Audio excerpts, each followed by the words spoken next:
सखी किनियानो बियन आयल पावन बरसाइत है। चलू सखी किनियानो बियन आयल पावन बरसाइत है। सासु हमर जे भार पठेथिन रच रच 16 श्रृंगार है।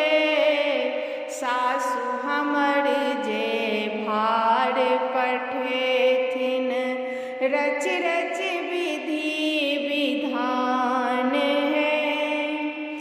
बेली चमेली अड़हुल माला सजल डाली गुलाब है। बेली चमेली अड़हुल माला सजल डाली गुलाब है।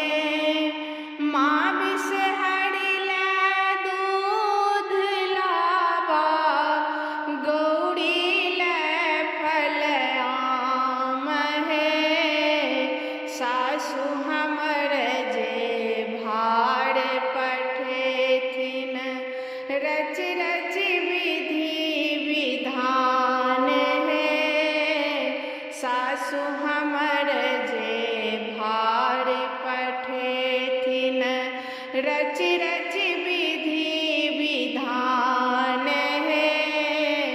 चलू सखी किनियानो बियन आयल पावन बरसाइत है। साड़ी पहिरी हम छम छम करबै अपन आंगन घर है। साड़ी पहिरी हम छम छम करबै बाबा आंगन दुआरी है। कनिया पुतरा लै बड़तर जेबै पूजब सावित्री सत्यवान है। सासु हमर जे भार पठेथिन रच रच विधि विधान है। सासु हमर जे भार पठेथिन रच रच विधि विधान है।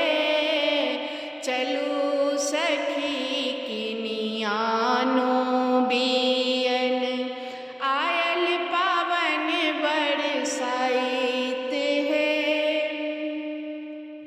साठी पूज सहोदर मांगब गौरी महेश सो सुहाग है। साठी पूज सहोदर मांगब गौरी महेश सुहाग है।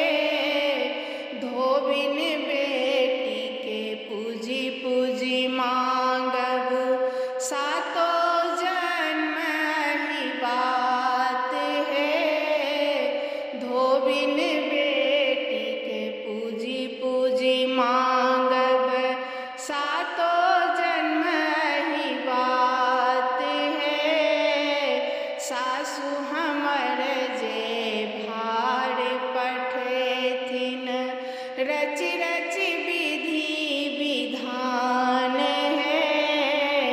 सासु हमर जे भार पठेथिन रच